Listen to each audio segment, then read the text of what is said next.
ಕುಡಿಯುವ ನೀರಿನ ವಿಚಾರದಲ್ಲಿ ಹೈಡ್ರಾಮಾ ಒಂದು ಆಗಿದೆ. ಟ್ಯಾಂಕರ್ಗೆ ನೀರು ತುಂಬಿಸುವಂತಹ ವಿಷಯದಲ್ಲೂ ಕೂಡ ರಾಜಕೀಯ. ಹೊಸಪೇಟೆಯ ಚಿತ್ತವಾಡಗಿಯಲ್ಲಿ ಘಟನೆ ಕಂಡು ಬಂದಿದೆ.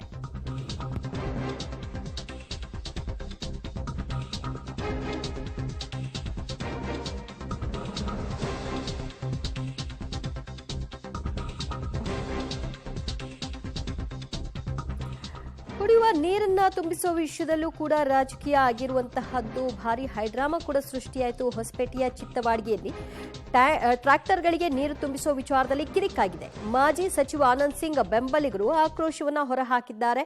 ಹೊಸಪೇಟೆ ನಗರಸಭೆ ಕಮಿಷನರ್ ಚಂದ್ರಪ್ಪ ವಿರುದ್ಧವಾಗಿ ಅವರು ಕಿಡಿಕಾರ್ತಾ ಇದ್ದಾರೆ. ಕುಡಿಯೋ ನೀರಿನ ವಿಷಯದಲ್ಲಿ ಆಗಿರತಕ್ಕಂತಹ ಗಲಾಟೆ ಇದೆ.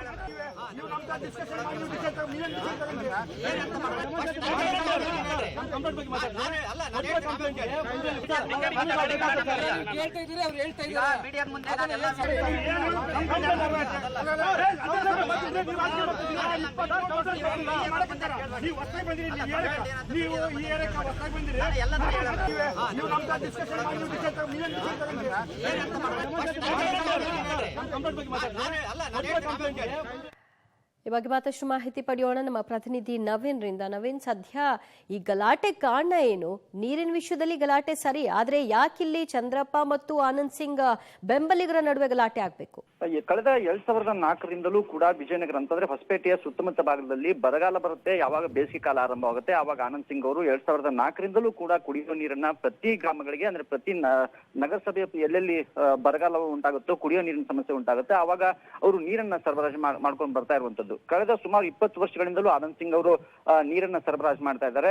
ಆದ್ರೆ ಈಗ ಅಲ್ಲಿ ಕಾಂಗ್ರೆಸ್ ಆಡಳಿತ ಇರತಕ್ಕಂಥದ್ದು, ಅದರಲ್ಲಿ ಶಾಸಕರಾದಂತಹ HR ಗವಿಯಪ್ಪ ಅವರು ಆಡಳಿತ ಇರುವಂತದ್ದು. ಹೀಗಾಗಿ ಆನಂದ್ ಸಿಂಗ್ ಅವರು ನೀರನ್ನ ಸರಬರಾಜು ಮಾಡ್ತಾ ಇದ್ದಾರೆ. ಅದರಿಂದ ಎಲ್ಲಿ ಅವರಿಗೆ ಒಂದು ರೀತಿಯಾದಂತಹ ವರ್ಚಸ್ಸು ಸಿಕ್ಕತ್ತೆ ಅನ್ನುವಂತ ಕಾರಣಕ್ಕಾಗಿ ಆನಂದ್ ಸಿಂಗ್ ಅವರ ಟ್ಯಾಂಕರ್ಗಳಿಗೆ ನೀರನ್ನ ಕೊಡಬಾರದು ಅಂತ ಹೇಳಿ ನಗರಸಭೆ ಅಧಿಕಾರಿಗಳಿಗೆ ಹೇಳಿಕೆಯನ್ನ ಕೊಟ್ಟಿರುವಂತದ್ದು. ಹೀಗಾಗಿ ಎಲ್ಲೋ ಒಂದು ಕಡೆಗೆ ನೀರನ್ನ ಹಂಚಿಕೆ ಮಾಡೋದ್ರಲ್ಲಿ ರಾಜಕೀಯ ಉಂಟಾಗ್ತಿದೆ. ನಂತರ ನಗರಸಭೆಯಿಂದ ಆನಂದ್ ಸಿಂಗ್ ಅವರ ಟ್ಯಾಂಕರ್ಗಳಿಗೆ ನೀರನ್ನ ಬಿಡಲ್ಲ ಅಂತ ಹೇಳಿ ನಗರಸಭೆ ಚಂದ್ರಪ್ಪ ಅವರು ಹೇಳ್ತಿರುವಂತದ್ದು. ಹೀಗಾಗಿ ಆನಂದ್ ಸಿಂಗ್ ಅವರು ಮತ್ತೆ ಅವರ ಬೆಂಬಲಿಗರು ಸ್ಥಳದಲ್ಲಿ ಕುಳಿತು ಪ್ರತಿಭಟನೆಯನ್ನ ಮಾಡಿದ್ರು.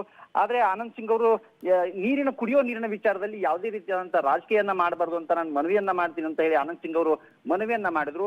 ಆದ್ರೂ ಕೂಡ ಈವರೆಗೂ ಕೂಡ ಆನಂದ್ ಸಿಂಗ್ ಅವರ ಅಂದ್ರೆ ನೀರು ಸರಬರಾಜು ಮಾಡುವಂತ ಟ್ಯಾಂಕರ್ಗಳಿಗೆ ನೀರನ್ನ ಸರಬರಾಜನ್ನ ಮಾಡೋದಕ್ಕೆ ನಗರಸಭೆಯ ಅಧಿಕಾರಿಗಳು ಒಪ್ತಾ ಇಲ್ಲ. ಹೀಗಾಗಿ ಎಲ್ಲೋ ಒಂದ್ ಕಡೆಗೆ ಕುಡಿಯೋ ನೀರಿನ ಹಂಚಿಕೆಯಲ್ಲಿ ಈ ಒಂದು ರಾಜಕೀಯ ಉಂಟಾಗಿರುವಂತದ್ದು.